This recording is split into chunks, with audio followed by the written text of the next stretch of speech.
My name is Jennifer, so my preferred name is Jennifer Fung, and I'm currently a Board of Trustee member at Rainbow Haven. So when I first come across with the role, it was I think it's a very different one from other trustees. I wasn't actually actively looking for a trustee role.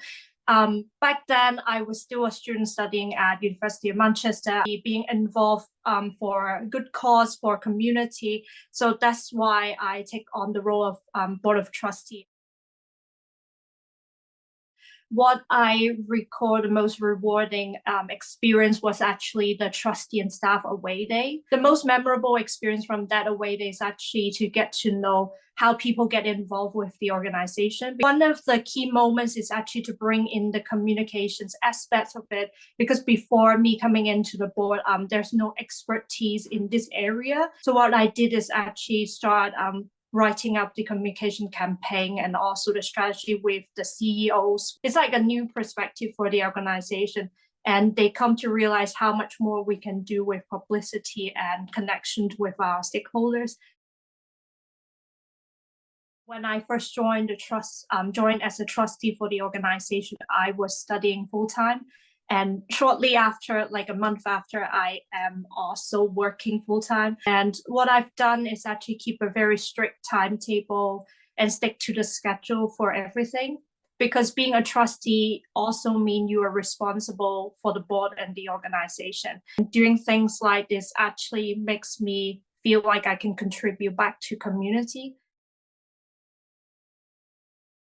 After becoming a trustee, I've actually learned a lot more about how to work professionally in the UK, especially working across disciplines. But working with the board, people are actually from diverse background.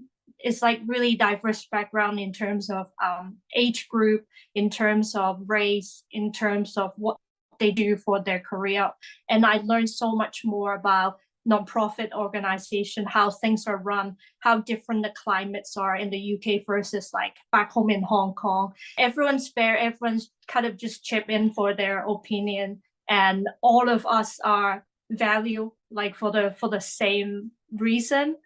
I think it's such a valuable experience. It's like we can learn so much more than we expected from the role. I think the most important thing is to keep an open mind. First, don't feel inferior because you are younger or you are very like early starter in your career. You feel like you can't contribute much to the board because of like all these other experienced people. What I do is to just ask questions. There's no stupid questions. Just ask lots of questions to get to know which organization would be best for you and you can contribute the most. And for me, being a trustee is a commitment to the organization and also to the community. So it's all about a learning experience. If you're not afraid to learn something new, that could be enriching your life and also bring in new work experience for your CV or also for your career in future.